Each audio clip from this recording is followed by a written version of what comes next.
Characteristics की हम बात कर रहे थे, तो ये 3 करेक्टरिस्टिक्स जो है वो एरर टर्म्स में होंगी, तो आपकी फोरकास्टिंग जो है वो सही होगी। आपकी जो फोरकास्टिंग है उसमें एरर्स जिस तरह से शो हो रहे हैं वो एक्चुअली उसी तरह से ही होंगे। लेकिन अगर ये करेक्टरिस्टिक्स पूरी नहीं हो रही ना, तो फिर देयर इज डिसेप्शन।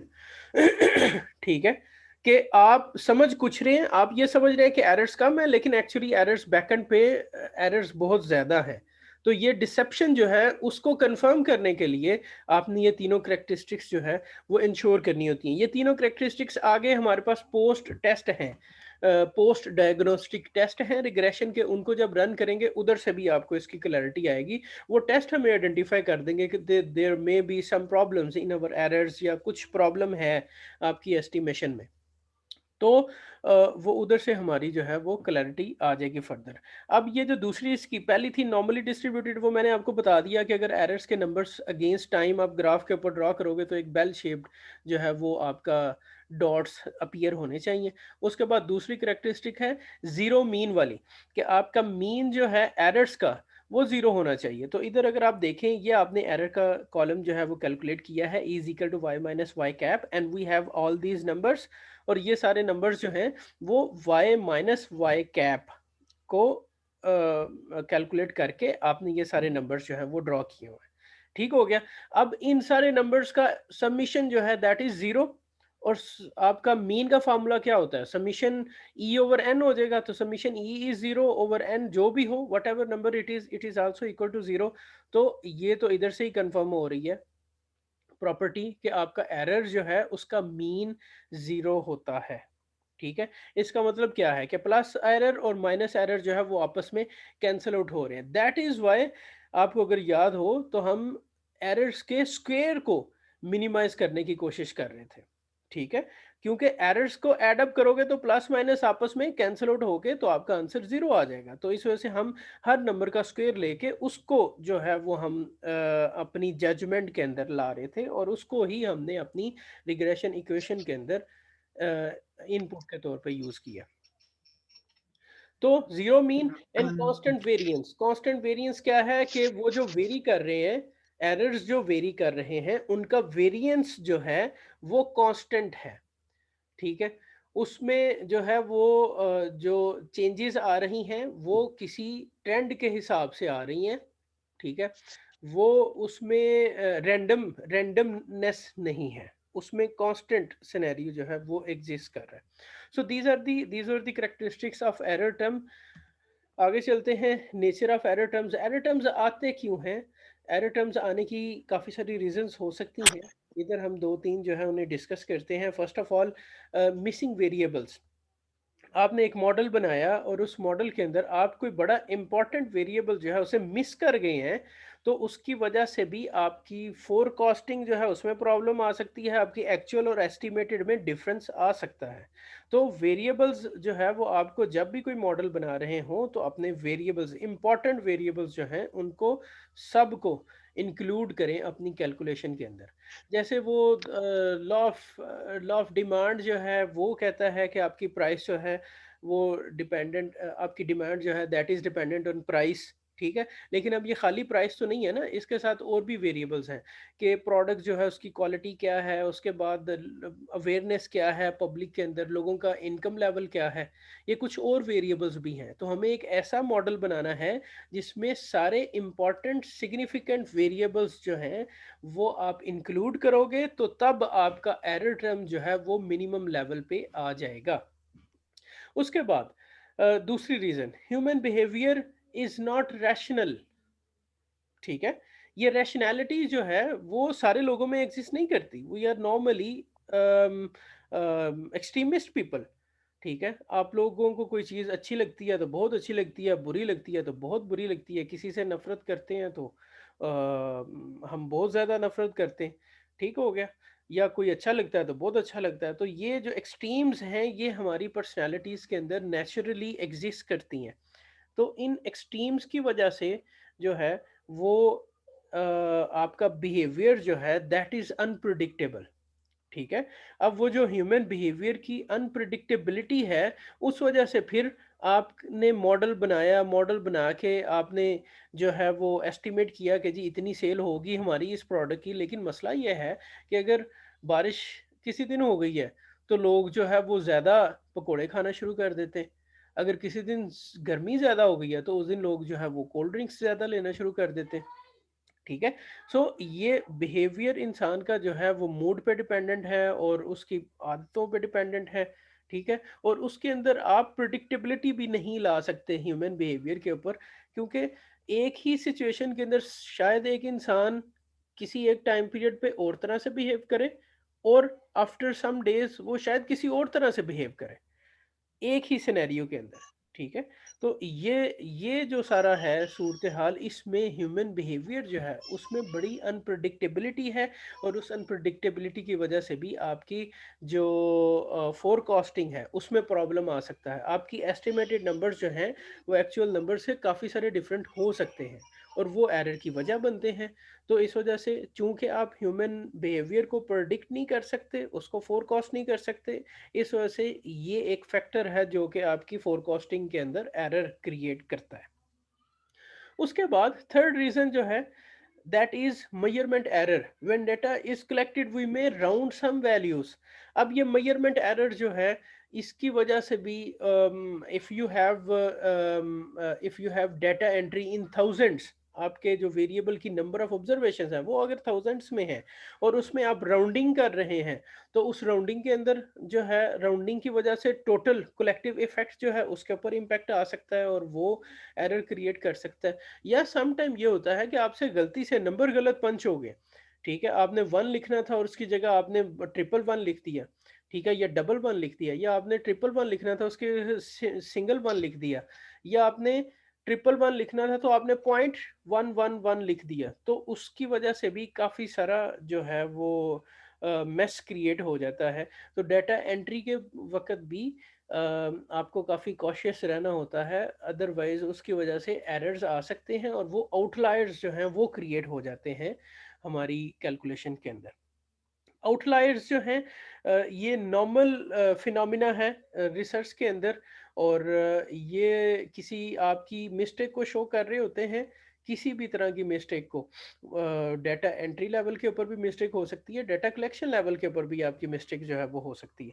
तो outliers are basically the extreme values in your data set, जो बहुत ज़्यादा बड़ी या बहुत ज़्यादा छोटी वैल्यूज होती हैं आपके डाटा सेट के अंदर, उनको आप आउटलायर्स कहते हो।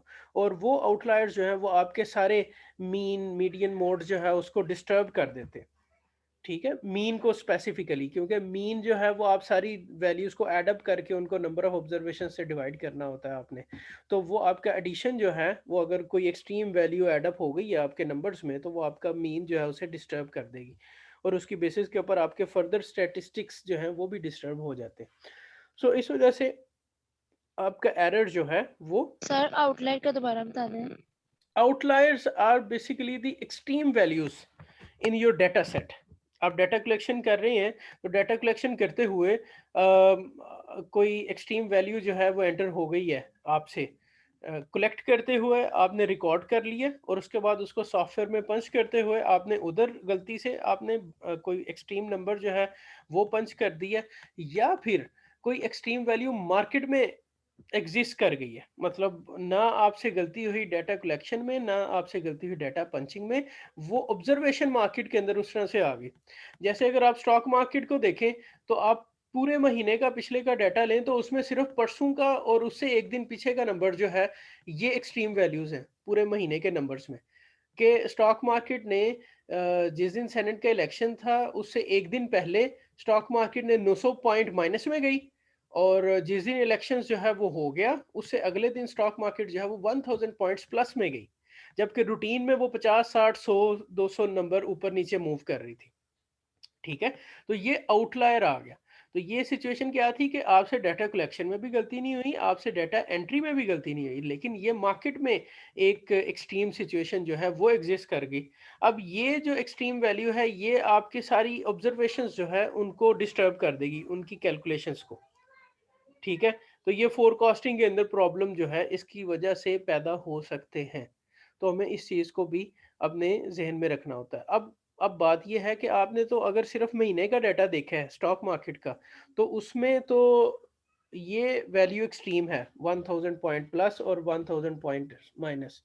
लेकिन अगर आप लेट्स से 3 साल का डाटा लेते हैं तो उसमें ये नंबर्स जो हैं वो फ्रीक्वेंट इंटरवल के साथ शायद हर महीने में एक दो दफ़ा ये नंबर आ जाता हो। ठीक है, तो ये नंबर जो है वो फिर उधर एक्सट्रीम वैल्यू नहीं होगा, क्योंकि उधर ये फ्रीक्वेंटली ये नंबर ऑब्जर्व किया जा रहा है।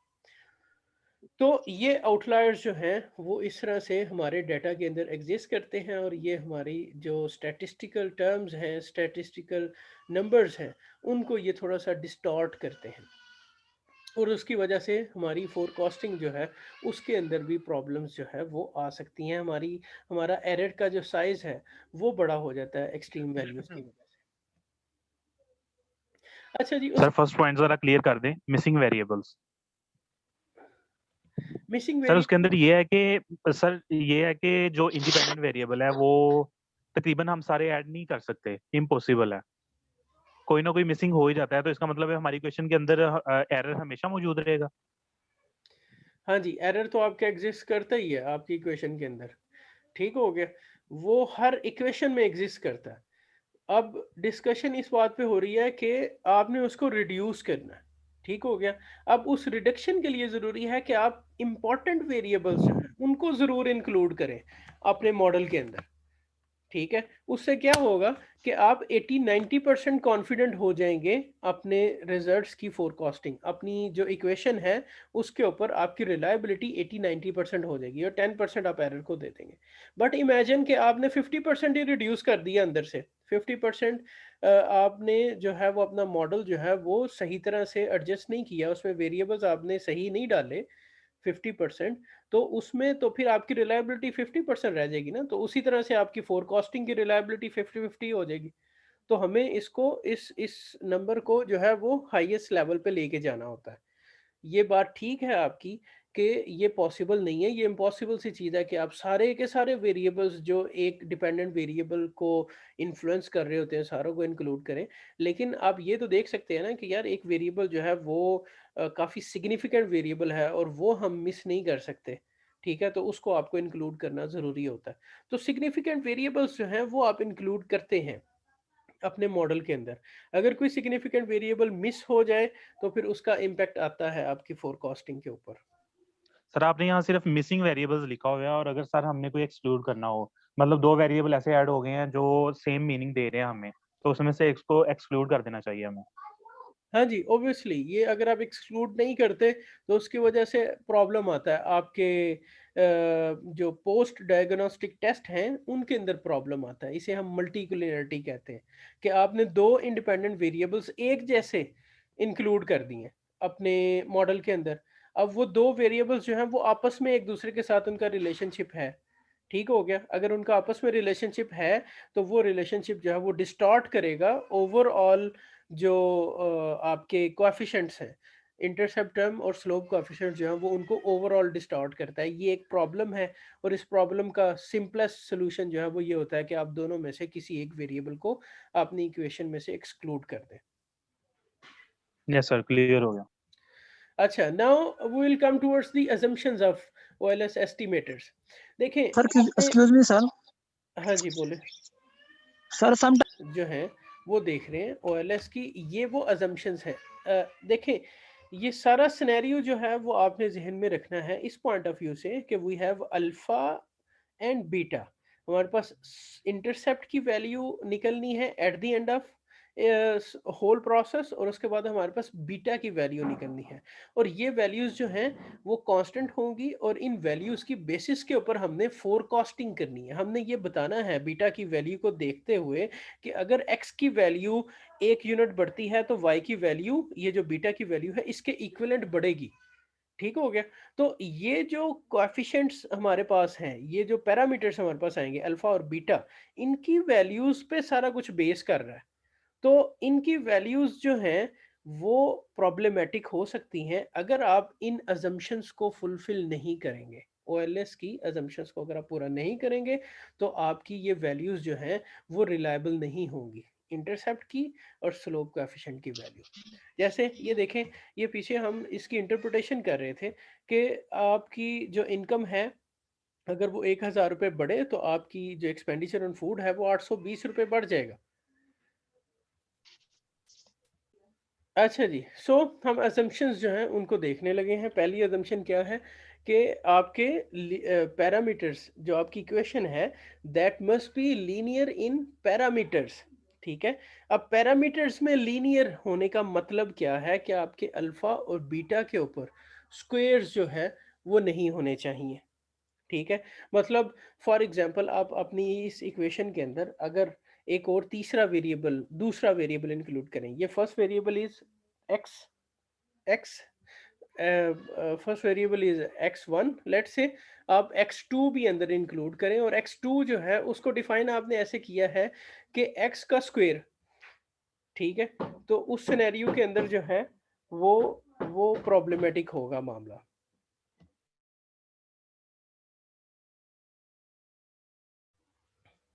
अच्छा, उसमें वो प्रॉब्लमेटिक होगा मामला। तो हमें अपनी इक्वेशन जो है उसको लीनियर फॉर्म के अंदर रखना है और उसके पैरामीटर्स जो हैं उनको भी आपने लीनियर फॉर्म के अंदर रखना है। ठीक है, इसको मैं करेक्ट कर देता हूँ कि this is alpha plus beta x. तो ये याद रखना है, आपके वेरिएबल्स भी लीनियर होंगे और आपके पैरामीटर्स जो हैं वो भी लीनियर होंगे। उसके बाद random sampling of N observations, आपने सैम्पलिंग जो करनी है वो रैंडम सैम्पलिंग करनी है आपकी ऑब्जर्वेशंस की। ठीक है, उसमें जो है वो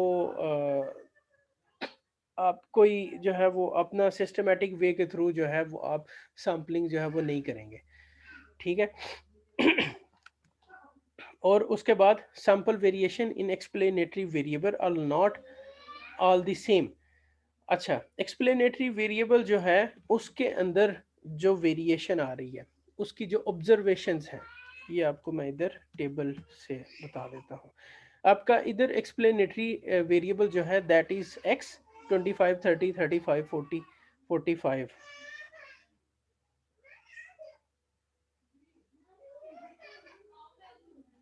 अच्छा, इधर अब वी हैव दिस इशू, ये जो आपके इधर नंबर्स एंटर हुए हैं इसमें वेरिएशन जो है दैट इज इक्वल के 25 से 30, 30 से 35, 35 से 40, 40 से 45। इसका मतलब यह है कि इसमें इटसेल्फ एक ट्रेंड जो है वो एग्जिस्ट कर रहा है। सो ये जो नंबर्स हैं दीज कैन क्रिएट प्रॉब्लम्स।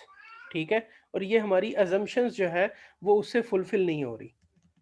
ये जो थर्ड अजम्पशन है ना, sample variation in explanatory variable are not all the same values, वो सेम वैल्यूज जो है वो नहीं होनी चाहिए। ये तो सिंपल थर्ड अजम्पशन जो है वो तो सिंपल ये कह रही है कि आपका वेरिएबल जो है वो वेरिएबल ही होना चाहिए। ठीक है, वो कांस्टेंट नहीं होना चाहिए। अगर आपकी सारी वैल्यूज जो हैं वो 2 2 2 3 3 3 चल रही हैं तो इसका मतलब यह है कि उसमें वेरिएशन नहीं आ रही, तो फिर वेरिएबल नहीं है। इंडिपेंडेंट वेरिएबल जो है that is not a variable. So इस वजह से आपका जो ये अजम्पशन है ये फुलफिल नहीं होगी और आपकी एस्टिमेशन जो है उसमें प्रॉब्लम आएगी। उसके बाद आ गया zero conditional mean, the error has an expected value of zero, जो कि प्रोसेस ऑफ ओएलएस इस चीज़ को इंश्योर करता है। वो पीछे हम देख चुके हैं कि सारे एरर्स को अगर आप जमा करेंगे तो that would be equal to zero, उसकी जब मीन वैल्यू लेंगे तो that will also be equal to zero. उसके बाद होमोसिगडास्टिसिटी, ये भी अजम्पशन है ओएलएस की। अब ये याद रखिएगा ये अजम्पशंस हम डिस्कस कर रहे हैं सिंपल रिग्रेशन की, तो उसमें होमोसिगडास्टिसिटी इज एन इशू।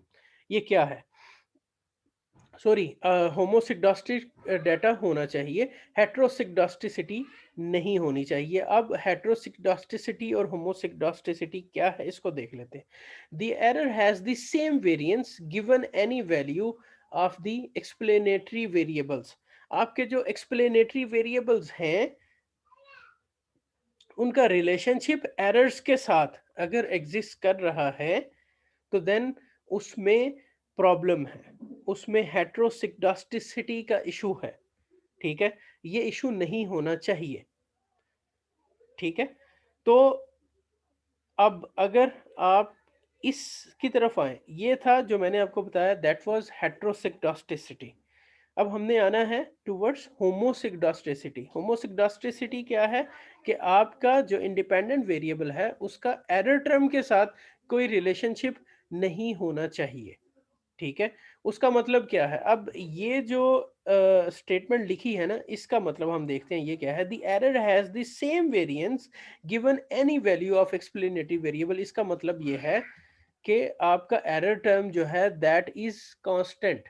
जो पीछे हमने करेक्टरिस्टिक एरर टर्म की देखी थी वो क्या था? Constant variance. इसका मतलब ये है कि कोई भी वेरिएबल, कोई भी इंडिपेंडेंट वेरिएबल की वैल्यू होगी तो उसके अगेंस्ट जो एरर टर्म है उसका वेरिएंस वो कांस्टेंट होगा। ठीक है, तो यही बात इधर की जा रही है। अगर ऐसे होगा तो हम कहेंगे कि डाटा जो है उसमें डाटा इज होमोसिगडॉस्टिक, तो we have no issue. The error has the same variance given any value of the explanatory variable.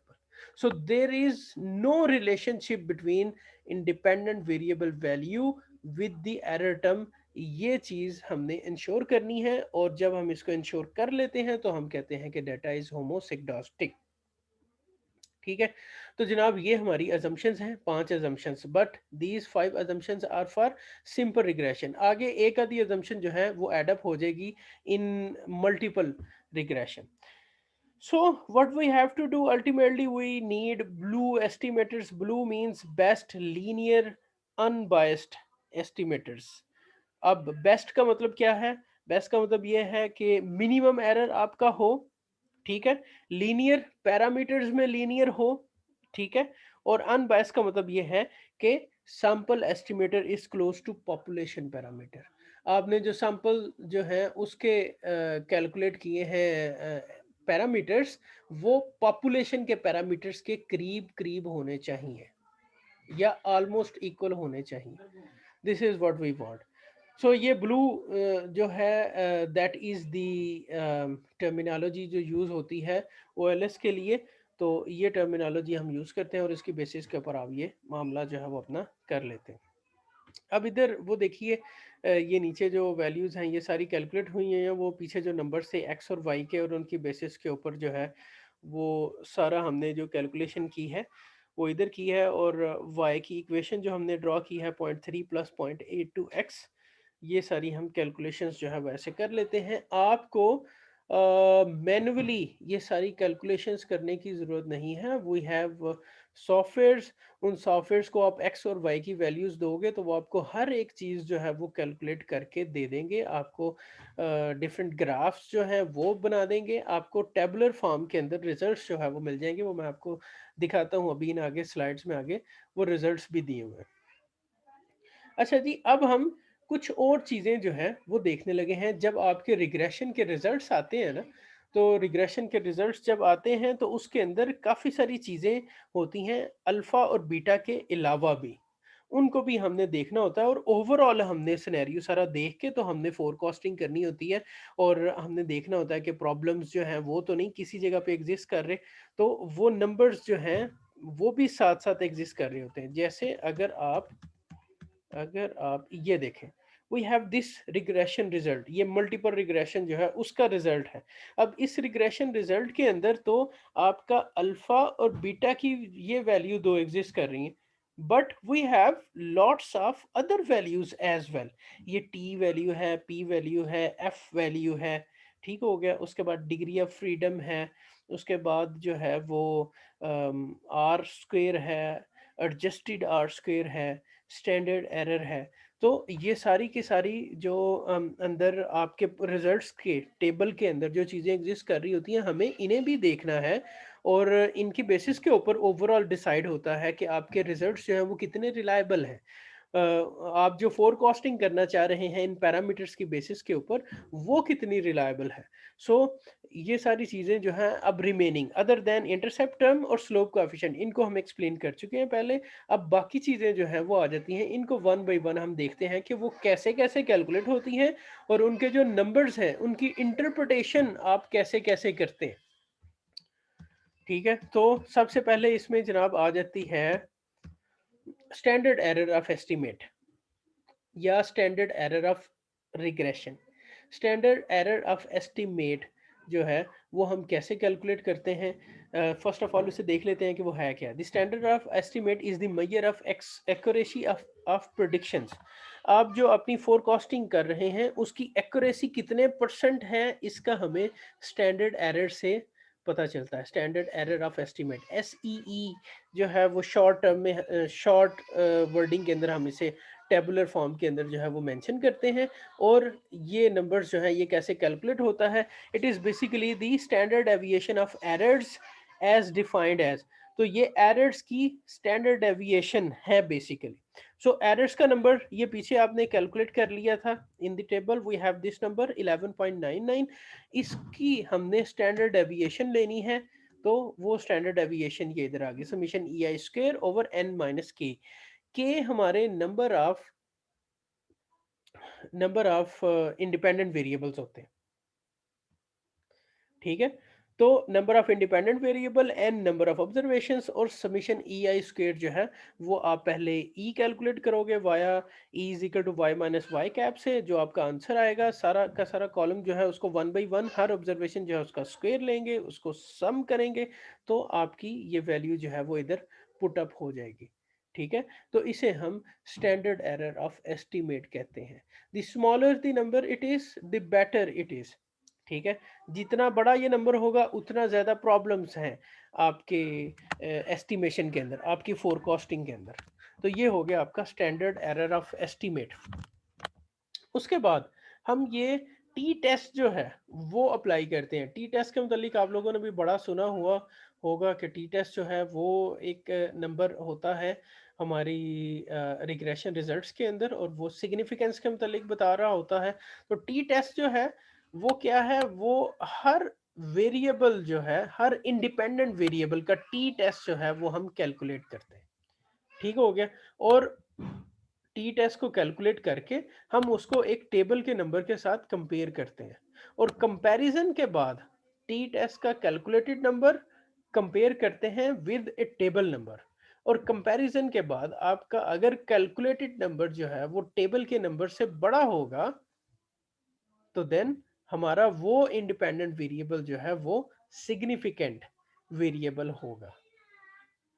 अगर आपने टी टेस्ट किसी एक इंडिपेंडेंट वेरिएबल का कैलकुलेट किया है और वो नंबर जो है that is smaller than table number, तो आपका वो वेरिएबल जो है वो इनसिग्निफिकेंट होगा। मतलब कि उसकी इतनी इंपॉर्टेंस नहीं है, उसका जो इम्पैक्ट है वो या उसका इन्फ्लुएंस जो है वो बड़ा माइनर सा है, तो उसको हम जो है वो उधर इग्नोर कर देते। अच्छा जी, सो टी टेस्ट क्या है? टी टेस्ट जो है वो सिग्निफिकेंस के मुतालिक बताता है हर एक वेरिएबल की सेपरेट हर एक इंडिपेंडेंट वेरिएबल की सेपरेट सिग्निफिकेंस जो है वो हम टी टेस्ट से कैलकुलेट करते हैं। अब इसमें होता क्या है कि you will calculate A number. इस फार्मूला से आप एक नंबर कैलकुलेट करेंगे, इस फार्मूला की डिटेल में भी जाते हैं। इस फार्मूला की बेसिस के ऊपर आप एक नंबर जो है वो कैलकुलेट करेंगे, एंड देन उस नंबर को आप कंपेयर करोगे विद ए टेबल नंबर। ठीक हो गया। अब कंपेयर जब करेंगे तो अगर आपका कैलकुलेटेड नंबर टेबल के नंबर से ज्यादा होगा, बड़ा होगा, तो उस वक्त आपका वो स्पेसिफिक इंडिपेंडेंट वेरिएबल जो है वो सिग्निफिकेंट वेरिएबल कंसीडर किया जाएगा। लेकिन अगर आपकी जो कैलकुलेशन है, आपका जो कैलकुलेटेड नंबर है टी टेस्ट का, वो अगर टेबल की टी वैल्यू से छोटा होता है, तो देन आपका वो स्पेसिफिक इंडिपेंडेंट वेरिएबल जो है वो इनसिग्निफिकेंट कंसीडर किया जाएगा। इनसिग्निफिकेंट का मतलब ये है कि उसका इन्फ्लुएंस डिपेंडेंट वेरिएबल के ऊपर बड़ा माइनर सा है। ठीक है, तो हम उसे इग्नोर भी कर सकते हैं। सो वो जो पीछे अभी हम बात कर रहे थे ना कि मॉडल में आपने इंपॉर्टेंट वेरिएबल्स जो है उनको इंक्लूड करना है, तो ये आप इस सारे प्रोसेस के बाद भी कंक्लूड कर सकते हैं कि जनाब ये 5-6 वेरिएबल्स हमने इंक्लूड किए थे, इसमें से ये 4 variables are very significant, but remaining 3 variables या रिमेनिंग 2 वेरिएबल्स आर इनसिग्निफिकेंट। तो उनकी इंपॉर्टेंस का पता चल जाता है। और जब आप लिटरेचर देखते हैं तो लिटरेचर से हमें पता चल जाता है कि आप ये डिपेंडेंट वेरिएबल जो है इसके ऊपर इंडिपेंडेंट वेरिएबल्स का इन्फ्लुएंस मेजर करना चाह रहे हैं, जैसे डिमांड जो है उसको आप मेजर करना चाह रहे हैं, उसका मॉडल बनाना चाह रहे हैं, तो लिटरेचर हमें आइडेंटिफाई कर देता है कि पास्ट स्टडीज ने ये 4-5 सिग्निफिकेंट वेरिएबल्स जो हैं वो आइडेंटिफाई किए हुए हैं। अगर आप अपनी इन्वायरमेंटल सेटिंग के अंदर मॉडल बनाना चाह रहे हैं डिमांड का, तो आप इन वेरिएबल्स को, सिग्निफिकेंट वेरिएबल्स को जरूर इंक्लूड करें। नाउ देयर आर पॉसिबिलिटीज के वो जो आपने 4-5 इंक्लूड किए होते हैं उसमें से एक आधा वेरिएबल फिर इनसिग्निफिकेंट आ जाए आपकी कैलकुलेशन में, क्योंकि आपका सिनेरियो टोटली डिफरेंट होगा जो लिटरेचर ने की हुई है उनसे। ठीक है, सो इस वजह से ये इस तरह से मामला हो सकता है। अब ये टी टेस्ट की वैल्यू की कैलकुलेशन की तरफ आते हैं कि ये किधर से आया। टी टेस्ट की वैल्यू क्या है? T test is equal to b, this is basically beta जो आपने पीछे कैलकुलेट किया था विच वाज 0.82। ये अगर आपको याद हो, दिस 0.82 इज बेसिकली बीटा। और ये इक्वेशन क्या थी? ये इक्वेशन बेसिकली थी y is equal to a plus b x alpha plus beta x. ठीक है, ये वाली इक्वेशन। तो ये वो बीटा है जो उधर हमने उस फॉर्मूला में इंक्लूड किया, मतलब कि जो आपने कैलकुलेट किया है number, that is basically the beta. So 0.82 is your beta जो आपने कैलकुलेट किया। उसके बाद डिनोमिनेटर के अंदर वो आपको कह रहा है स्टैंडर्ड एरर ऑफ बीटा जो है वो भी आपने कैलकुलेट करना है। स्टैंडर्ड एरर ऑफ बीटा का फॉर्मूला ये पीछे एग्जिस्ट कर रहा है। इस फॉर्मूला के मुताबिक क्या है, स्टैंडर्ड एरर ऑफ बीटा आपने कैलकुलेट करना है तो आप उसको नोमिनेटर में पुट अप करोगे standard deviation of error term. ठीक है, और उसको डिवाइड करोगे with summation x square minus summation x whole square over n.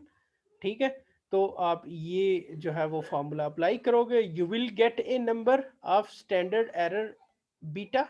ठीक है, और आप बीटा की जो वैल्यू है उसको डिवाइड कर दोगे with standard error beta and you will get a number जो कि आपका कैलकुलेटेड नंबर होगा। उस कैलकुलेटेड नंबर को आपने टेबल की टी वैल्यू जो है उसके साथ कंपेयर करना है। एंड कंपेयर करने के बाद अगर आपकी कैलकुलेटेड वैल्यू जो है वो आपकी टेबुलेटेड वैल्यू से ज़्यादा हुई तो आपका इंडिपेंडेंट वेरिएबल सिग्निफिकेंट हो जाएगा। अगर आपकी कैलकुलेटेड वैल्यू आपकी टेबुलेटेड वैल्यू से कम हुई तो आपका इंडिपेंडेंट वेरिएबल जो है वो इनसिग्निफिकेंट हो जाएगा।